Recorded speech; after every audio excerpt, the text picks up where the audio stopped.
पिछला वीडियो आपने देखा होगा। कोरोना के लिए ऑक्सीजन लेवल बढ़ाने के लिए बात हुई थी। अब बात करते हैं कि कोरोना किसको होगा और किसको नहीं होगा। ये भी एक तय हो गया है। आप सोच रहे होंगे कि ये तो बड़ा विचित्र बात है, ऐसे कैसे? कोरोना किसको हो रहा है किसको नहीं हो रहा, ये सर्चिंग और रिसर्चिंग का विषय है। कोरोना दो कैटेगरी के लोगों को हो रहा है। फर्स्ट कैटेगरी वो है जिनका यूरिन में फोर्स ख़त्म हो गया है, यानी कि आपका अगर यूरिन में फोर्स ख़त्म होता जा रहा है, प्रेशर ख़त्म होता जा रहा है, यानी आप जो यूरिन करने जा रहे हैं उसमें तेज़ गति नहीं है, उसमें पावर नहीं है, तो डेफिनेटली आपके शरीर में कोरोना के लक्षण होने की संभावना अधिक है। दूसरी कैटेगरी के लोग वो हैं जो 5% है। पहली कैटेगरी के लोग वो हैं जो 90 से 95% है, 97% है। आप जब भी वार्ड में जाएंगे, कोरोना वालों को मिलेंगे, उनसे बात करेंगे तो एक ही लक्षण, क्योंकि हम लोग क्या है, मूल लक्षणों की बात नहीं करते, मूल चीज़ पर हम लोग नहीं आते। हम केवल सरकार को कोसने के अलावा, सरकार पर इल्ज़ाम लगाने के अलावा, या केवल ऑक्सीजन के लेवल को चेक करने के अलावा, यानी दूसरों के दोषों को, दूसरों की कमियों को बताने के अलावा हमारे पास कोई काम नहीं कि सरकार ने ये नहीं किया, सरकार ने वो नहीं किया, सरकार ने सब सुविधाएं करी है। लेकिन कुछ आप भी तो करें। सरकार हर चीज़ आपके लिए उपलब्ध कराए, ये संभव नहीं है। तो आपको क्या करना है? सबसे पहले आप प्रतिदिन जाते हैं, यूरिन चेक करिए, यूरिन में फोर्स है या नहीं। फोर्स नहीं है तो फोर्स लाने का प्रयोग कीजिए, सरकार को कोसने की अपेक्षा, किसी दूसरे पर इल्ज़ाम लगाने की अपेक्षा। अब यूरिन में फोर्स लाने के लिए आपको कुछ प्रयोग है, वो हम लोग बताएंगे। दूसरे वो व्यक्ति हैं जो 5 से 3% है जिनका यूरिन कंट्रोलिंग नहीं है, क्योंकि बॉडी के अंदर अगर पावर होगा तो कोरोना होगा नहीं, पावर नहीं है तो कोरोना डेफिनेटली होगा। कोरोना क्या हजारों बीमारियां होंगी, या यूँ कहें कि मौत आनी है, किसी न किसी रूप से तो आएगी। पहले कोरोना नहीं था तो क्या लोग नहीं मर रहे थे? मर रहे थे, संख्या कम थी, इलाज कराते कराते मरते थे, तो हम लोगों को तसल्ली रहती थी कि भाई डॉक्टरों ने प्रयास किया, बचा नहीं पाए। अब तो क्या है, ऑक्सीजन ही नहीं है साहब, ऑक्सीजन लेवल ही नहीं बढ़ रहा है साहब। ऐसी कई चीज़ें, कई भ्रांतियाँ हैं। तो सबसे पहले हम लोग जो काम करते हैं वो यूरिन में फोर्स बढ़ाने का काम करते हैं। अब हम लोग जैसे बहुत से लोग जो प्रयोग करते हैं तरह तरह के, पानी पीने से फोर्स बढ़ जाएगा, मैंने तो आज तक किसी का नहीं देखा। बहुत से लोगों को देखा है सुबह 4-4 गिलास 6-6 गिलास पानी पीते हैं।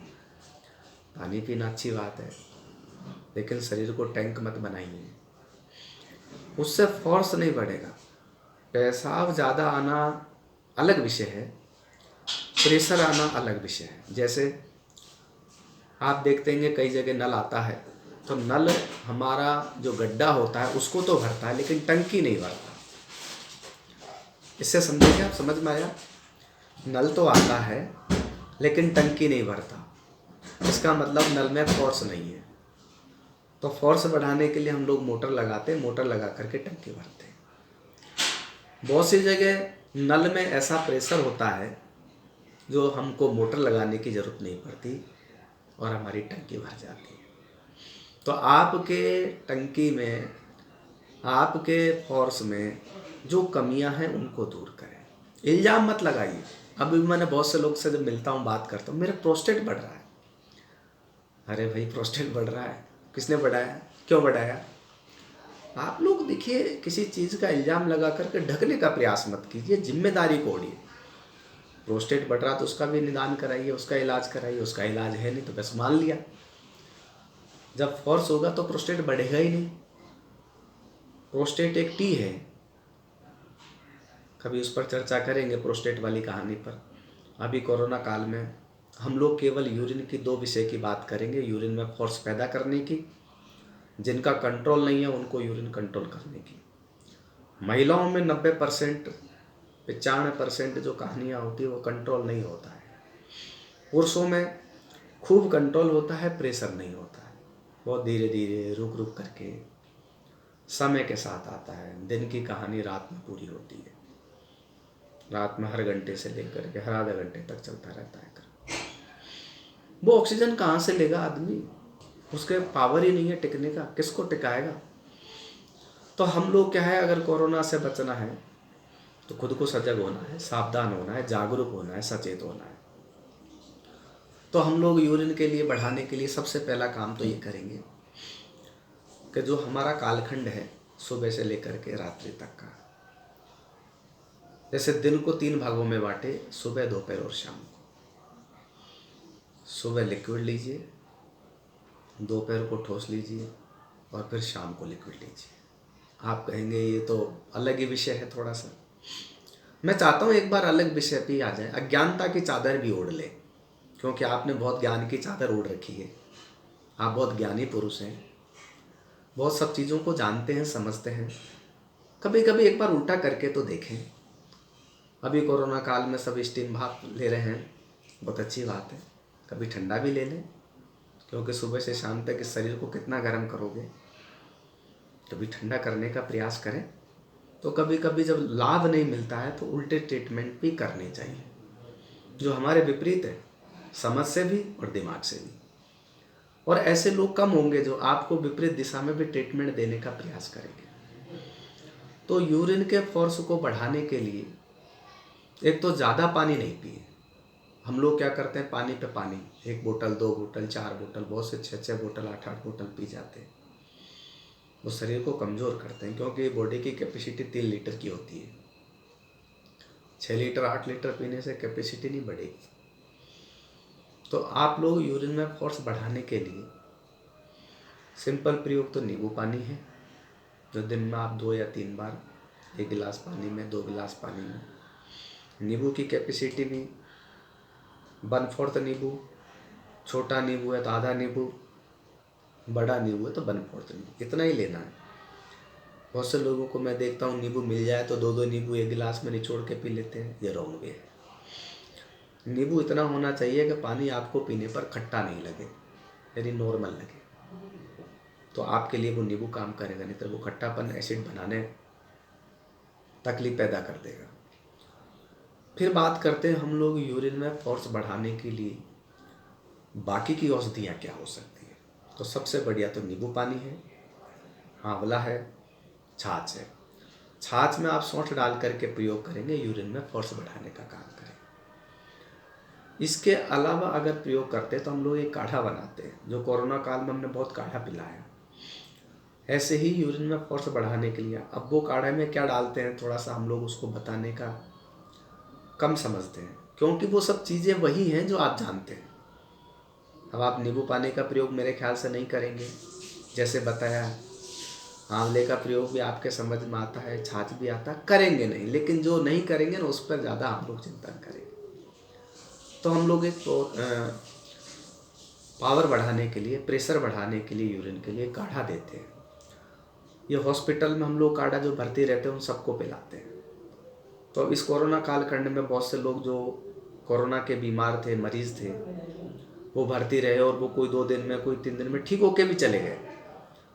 तो वो हम लोगों ने काढ़ा उनको 3-4 बार पिलाया दिन में, और वो काढ़ा की निःशुल्क सेवा है। अगर आप भी चाहेंगे तो हम लोग आपको निःशुल्क भेज देंगे वो काढ़ा। आप नंबर लेकर के आपकी डिटेल भेज दीजिए, और आप जो भी पोस्टेज चार्ज हैं वो आप चार्जेज डाल दीजिए। ये काढ़ा हम लोग निःशुल्क भेजते हैं लोगों को जो हमारे मेंबर हैं, और उनसे हम पोस्टेज वे लेते हैं। अगर इसमें कोई सेवा देना चाहते हो तो इसका हमने कोई शुल्क नहीं रखा है, कोई पेमेंट नहीं है कि ये 5 रुपये का कि 500 का है। स्वेच्छानुसार अगर इसमें आप सहयोग करते हैं तो कर सकते हैं, बाकी इसकी कॉस्ट हम लोग नहीं लेते। जिनको चाहिए वो पोस्टेज वे और बात करके मंगवा सकते हैं।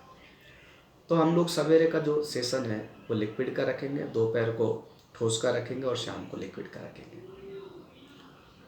सुबह वो चीज़ लेंगे जो केवल फल से रिलेटेड है, सब्जियों से रिलेटेड है। दोपहर को वो चीज़ें लेंगे जो आपके पेट के, मन के आहार को संतुष्टि देती है, क्योंकि हमारा केवल एक तो आहार होता है जो हमारे मन को अच्छा लगे, एक आहार होता है तन को अच्छा लगे, एक आहार होता है दोनों के लिए काम करे।